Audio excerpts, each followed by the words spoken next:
Hello, my name is Sigurður Anton, and 10 years ago, in 2015, I released my first theatrically released film called Webcam. I wanted to tell you guys about it, tell you about the genesis and the filmmaking process and how it went, and maybe share some tips and tricks and philosophies if you want to make a film. So, first a little about me, I'll make it short. I never went to film school, but I did study arts and media when I was 16 to 19, so 2007 to 2011.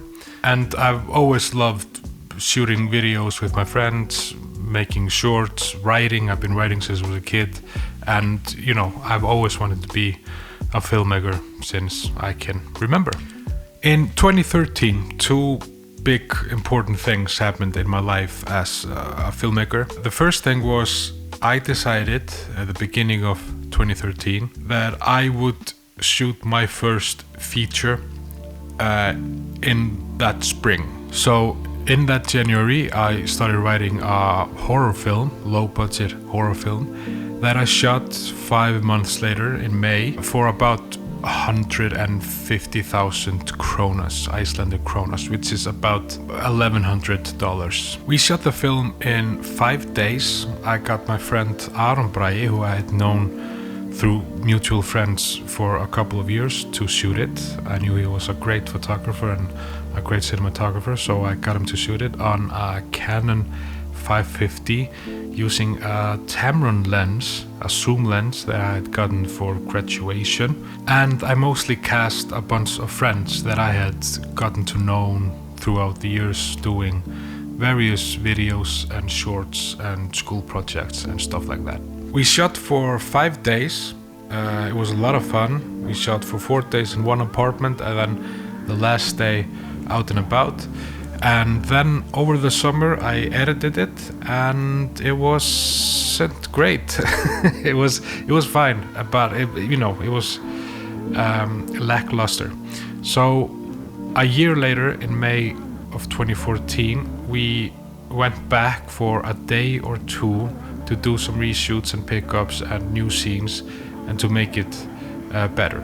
In between those two filming blocks, me and my friend Magnus Thoroddsen, who would later become my main collaborator and producer on my next few projects, we decided to make a Christmas calendar show for the internet. So it was like an advent calendar, first episode on December 1st and the last one on December 24th. And it was aimed at like young people, like our age.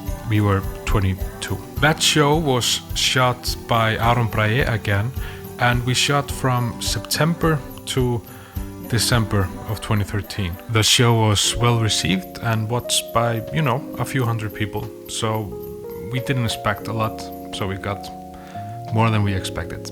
Do I think it's my finest work? No, not really, but for a YouTube show that was made for less than $1,000, it's okay. But what's most important is that we had a lot of fun doing it. I then, like I said, completed the feature. It was called Ísabella, and it was better than before, but not a masterpiece by any stretch of the imagination. But I was happy with it, and we showed it at a commercial art house cinema here in Reykjavik, where I rented a screen for one showing. And like I said, what's most important is that we had a lot of fun doing it, and I wanted to do it again. Thankfully, I didn't have to wait a long time, because earlier that year, in fact on New Year's Day, I decided that I would film another feature that year. And I decided that I would spend the next half year or so writing and prepping, and then we would film in late autumn, early winter in 2014. I had this idea of making a film about an Icelandic girl who becomes a cam girl. The original idea I had was nothing like the film ended up. I originally wanted to make like a Spring Breakers Drive ripoff which then evolved into a Martin Scorsese ripoff, like a Goodfellas, Casino, Wolf of Wall Street. But then, thankfully, it settled on a kind of a dramedy in the vein of like early Kevin Smith and Take This Waltz and the films of Joe Swanberg.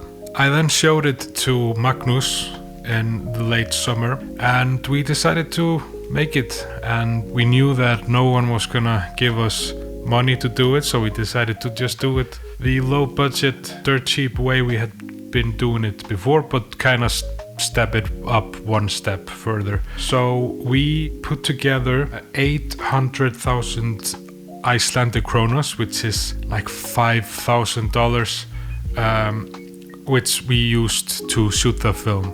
And we kind of went just like, all right, that's the shooting budget. We'll figure out the post-production thing later, because I had mixed the earlier work and color graded everything, so I knew, worst case scenario, I could do all that myself.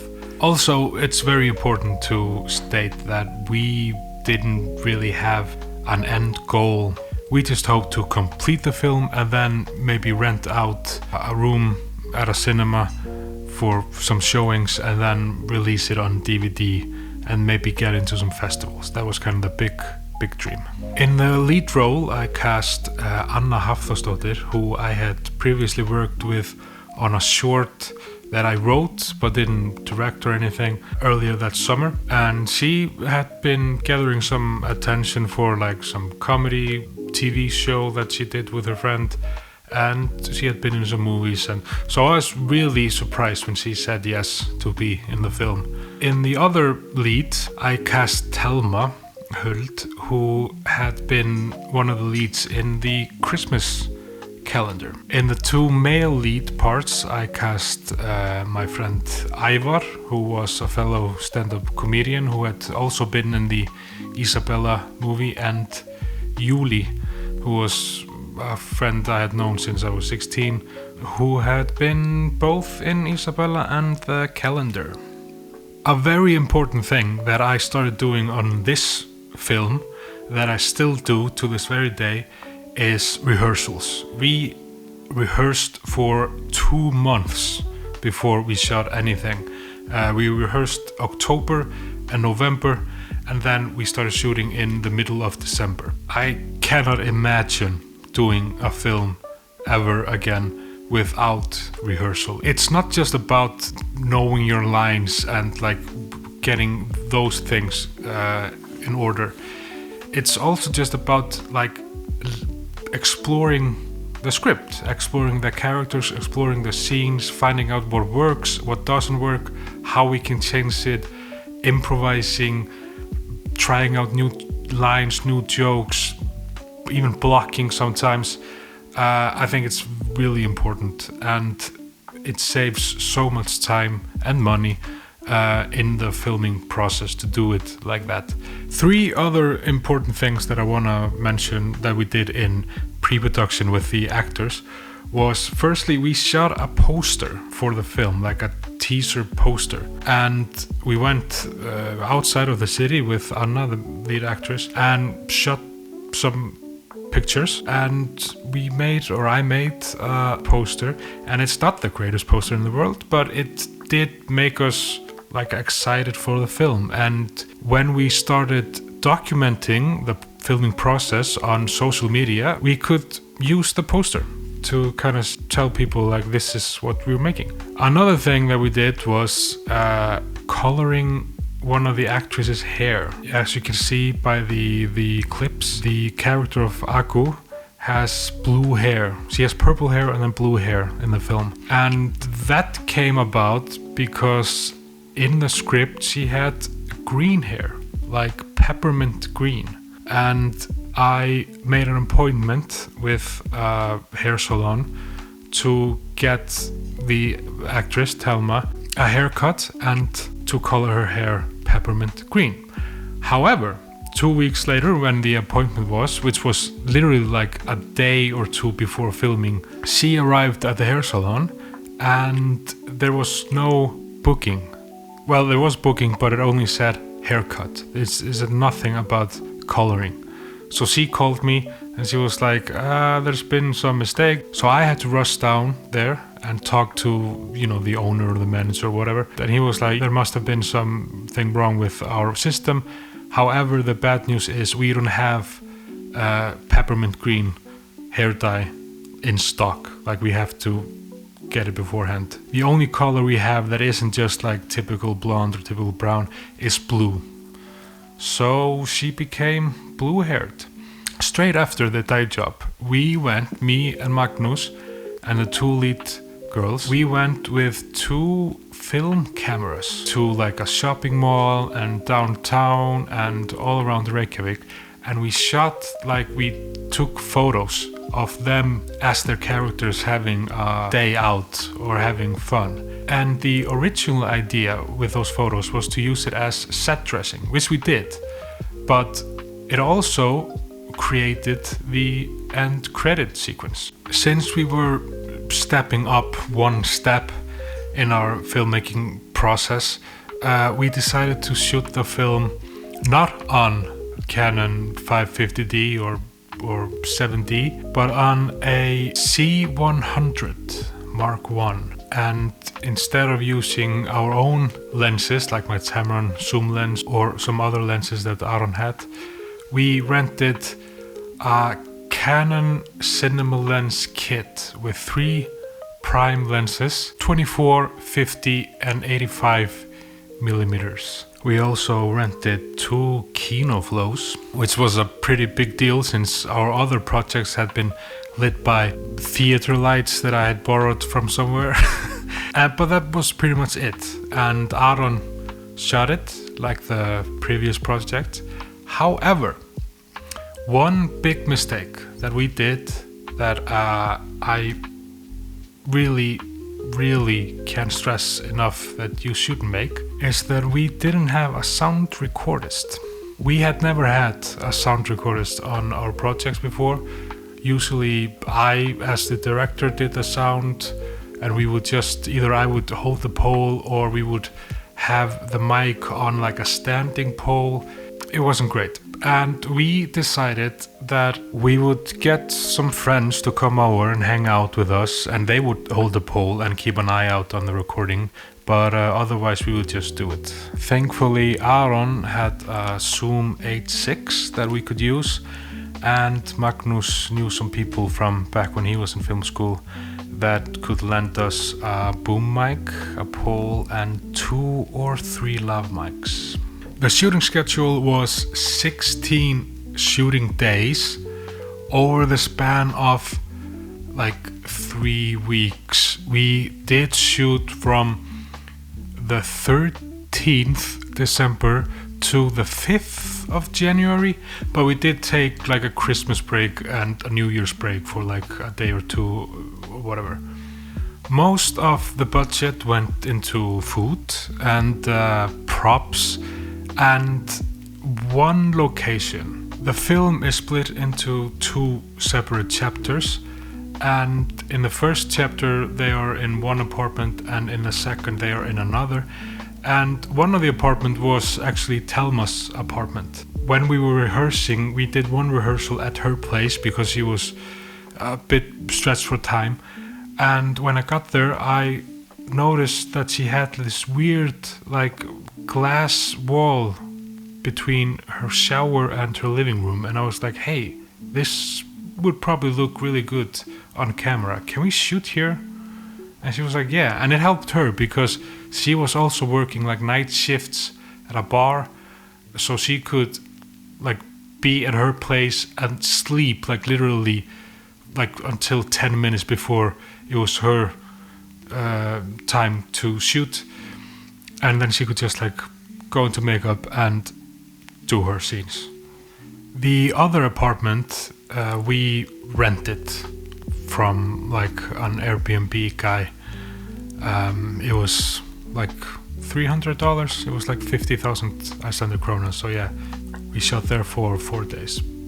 Thankfully, the rest of the locations we could get for free by just, not wasting anyone's time. Magnus was working at a tourist boat, which we used for two of the scenes. I was doing a lot of stand-up comedy downtown, so I knew like some of the places. We did have, and this is something that will happen to you when you're doing low-budget films, we had one bar booked for shooting for like 2 hours or whatever one day, and we get there like an hour before to meet the owner, and the owner isn't there, and we try to call him and he doesn't answer, and we go to some places that he also owns, and we talk to the staff there, and we're like, do you know where he is? And they're like, yeah, you're screwed, he's not gonna, he's he's just that kind of guy, he's flaky. So we had an hour, less than an hour, like half an hour, to find another location, another bar downtown that would let us shoot for free.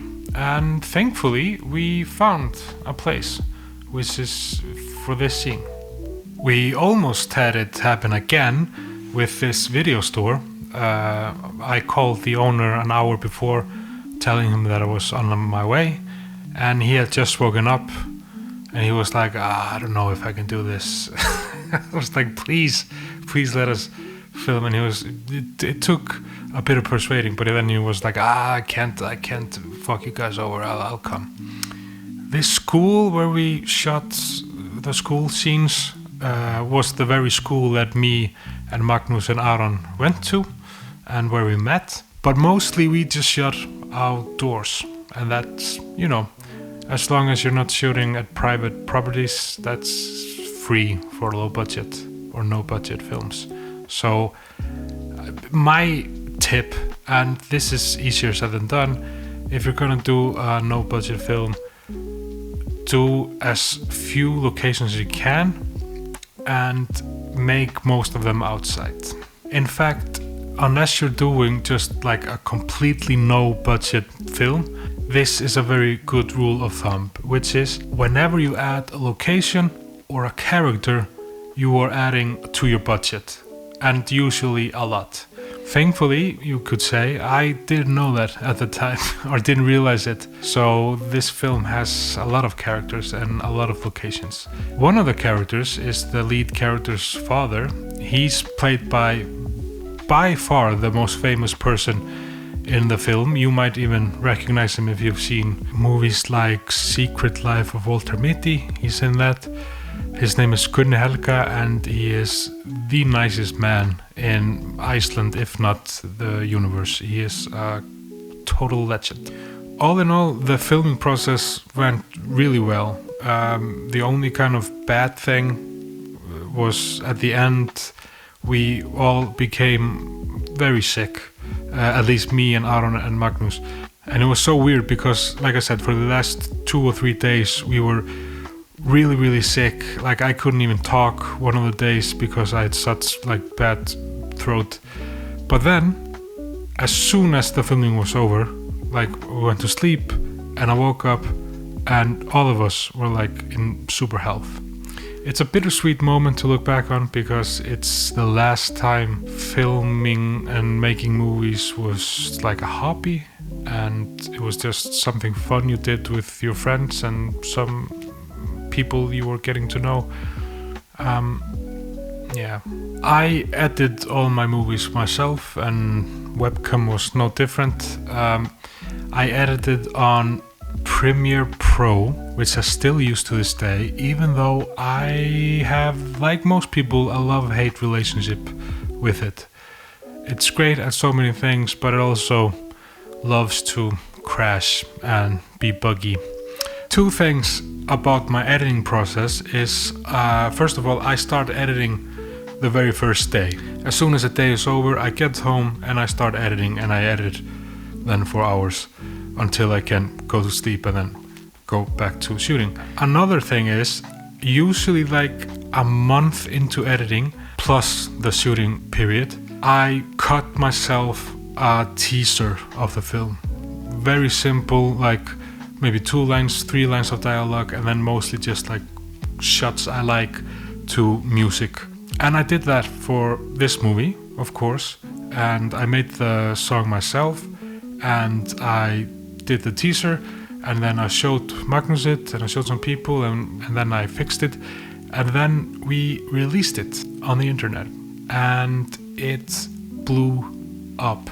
It got literally like 5,000 views on the first day. It got into like real news. It was the most read article in our main movie news site. And I just want to point out to the foreigners that Iceland released one new Icelandic film every single month in 2015. So we weren't like a novelty. But that's when things got pretty real, I feel. Since the teaser was getting this great feedback, we decided that maybe we should now contact some distributors to distribute the movie. Maybe we don't have to rent out screens the way we were gonna do it, and maybe someone will distribute it. So we called the biggest distributor here in Iceland, and the guy we talked to, who was the head of the distributor, had seen the teaser, and he was like, yes, definitely, come, let's have a meeting.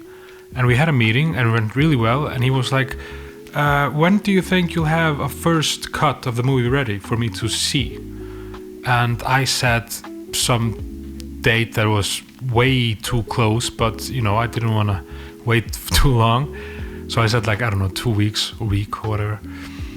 And he was like, great, we set up a screening then. So for the next, 10 days or whatever it was, I finish up the first cut.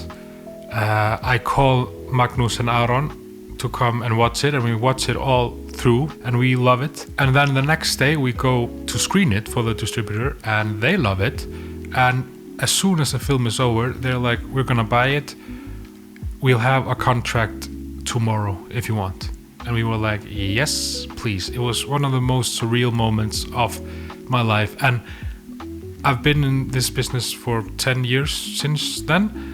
And I've met a lot of people, talked to a lot of people, and that's not something that you should expect to happen. That was very rare. I'm not sure why it happened like that, but it happened. We signed the contract, and me and Magnus make a production company, a real production company, that we call Stofa 224, which means Classroom 224, which was like a really big, important classroom in the school we went to, for the art department, that is.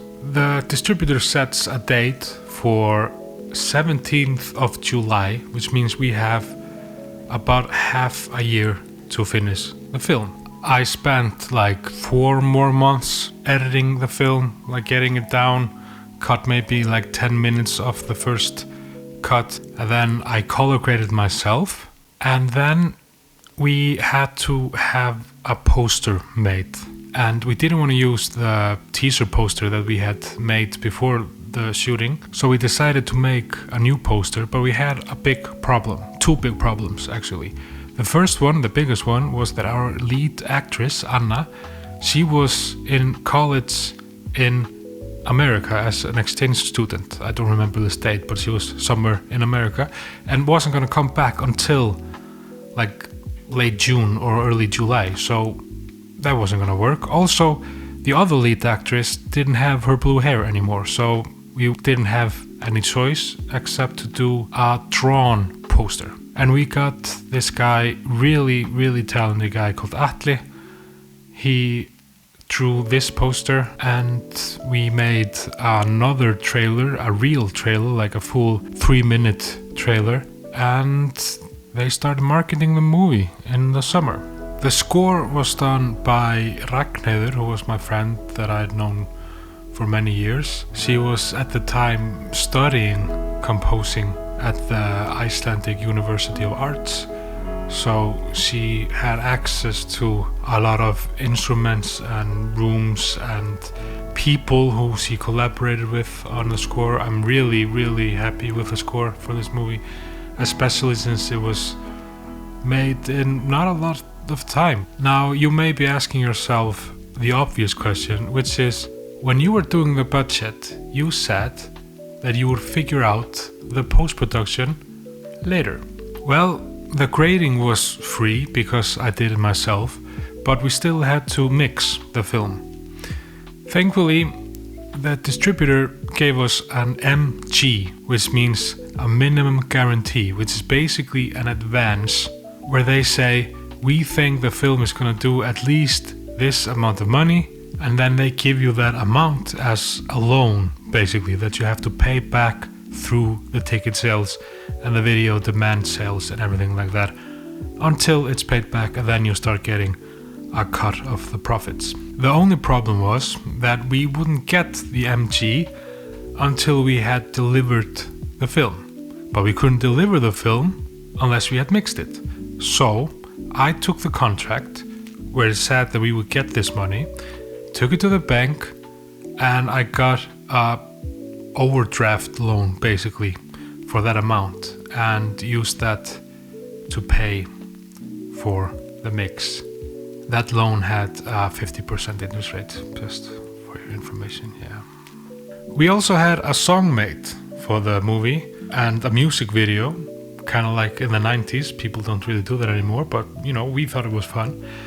Yuli, who played one of the male leads, he was in a duet with his girlfriend at the time, and they made this song.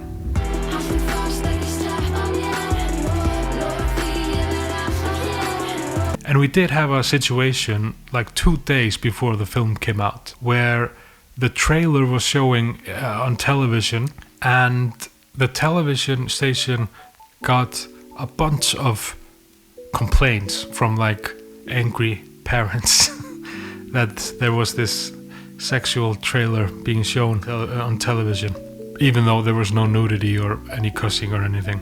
People are just, you know, they want to complain. Before the film hit theaters, we had a special premiere, like a sneak preview, for a radio station, like the biggest rock station in Iceland, where people could call in and get free tickets to this preview. And we went to the preview, and it was the most surreal thing I had experienced at that point, when we went to the cinema and we saw a line. It was like 8 o'clock. It was the same time as any other film, but there was a line, like a long ass line from Auditorium 1, where the film was being shown, of people waiting to come see our film. It was just unbelievable. I mean, they got free tickets, but still, the fact that they wanted to see it was just, I mean, I couldn't believe it. And the screening went incredibly well. Like, people were laughing all the way through. After the screening, we got so much great feedback, both in person, like from people at the screening, but also like online on Twitter and Facebook. It was incredible. And then the day after that, we had the official like premiere, and that was literally the best night of my life. I actually, after the premiere and after the after party, I went home and I literally cried from happiness. It was fun. Now, this is where it's gonna get kind of gross, because I'm just gonna have to be honest. The reception was overwhelming. It was so great. We got 3 reviews. They were all positive, but what's more important is the social media feedback was nothing like I had ever seen before for an Icelandic film, or honestly I've ever seen since. It was ridiculous. Later on, the film would go on to be distributed overseas. You can see it on Tubi, you can see it on like YouTube rental. It's on a bunch of sites. It was shown at like a film festival in Finland, where it was called a masterpiece, which was, I mean, it's not, but that was fun. Yeah, and recently, just like a few weeks ago, Aaron discovered on the internet that there was a Russian dubbed version of the film that had been on the internet for literally like 7 or 8 years. Считающих меня веселым. В мире? Да, в мире. That was not something I expected when I did the movie. Огромный фанат исландского рэпа. So, here at the end, I just wanted to give you some lessons that I've learned that you might or might not want to keep in mind when you go and do your movie. First of all, to repeat what I said earlier, when you're writing, try to be budget conscious. Every character and every location adds cost to the movie. You should probably take stock of locations you can access and things you own that can be props and people that you know that can be in your film. But also remember that part of the fun of making no or low budget films is reaching for the stars. It's having this big goal. You know, you want to do a big monster and you don't have the money to do it. So how do you do it? You have to figure it out. And that is not only incredibly fun, but also teaches you a lot of things about filmmaking and makes you really creative and will lead to really creative solutions. When I make movies, including Webcam, I have screenings for people in the editing process.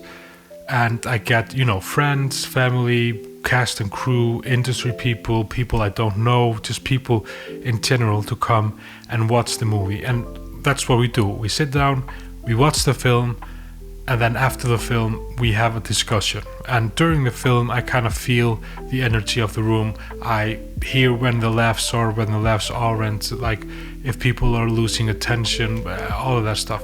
What I don't do, and what a lot of people do that is a mistake in my opinion, that you shouldn't do, is I don't ask people to come to give me notes on the edit. Like I don't want them to come in the mentality of like I'm coming to give notes, I'm coming to critique, because what will happen is then they will sit down and instead of just watching the film as if they're watching a film, they will sit down as if they're doing homework and they will be constantly thinking, oh, all right, I need to find something to critique, I need to find some notes, I need to do my job, quote unquote, because otherwise you will think I wasn't paying attention. And what will happen is they will start giving you very forced kind of notes that are not just useless but can be damaging to the film.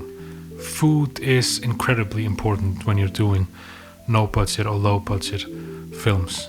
You should always have food on set, whether it's snacks or a meal one time during the shooting day. You should have food, people should be fed. When you're budgeting for the cinematography, the lenses are way more important than the cameras. I've shot features and shorts on pretty much every single type of camera that there is. Alexas, Sonys, Canons, Blackmagic, Nikon, whatever. And it's all pretty much the same if you know how to use it, if your cinematographer knows how to use it, and if you know how to post-process it. What's more important is the right lenses and good lenses. And finally, making movies should be fun for everyone on set. It should be challenging, it should be, difficult, yes, at points, but it should be fun and rewarding. And you don't need to flex your muscles to intimidate people on set. I've been on sets where I wasn't the director, where I was, helping out, I was ADing, I was producing whatever, and the director was yelling at people, at grips, at the gaffer, at actors, and it's just, what's the point? Why are you doing this if you're just gonna yell and make people miserable? Don't make people miserable. Have fun. Since Webcam, I've made a few more films and other projects, and that brings me to the whole point of this video. It's important to learn from your mistakes, but it's also really important to build on your successes. And your biggest successes are most likely gonna be the people around you. Go make your movie.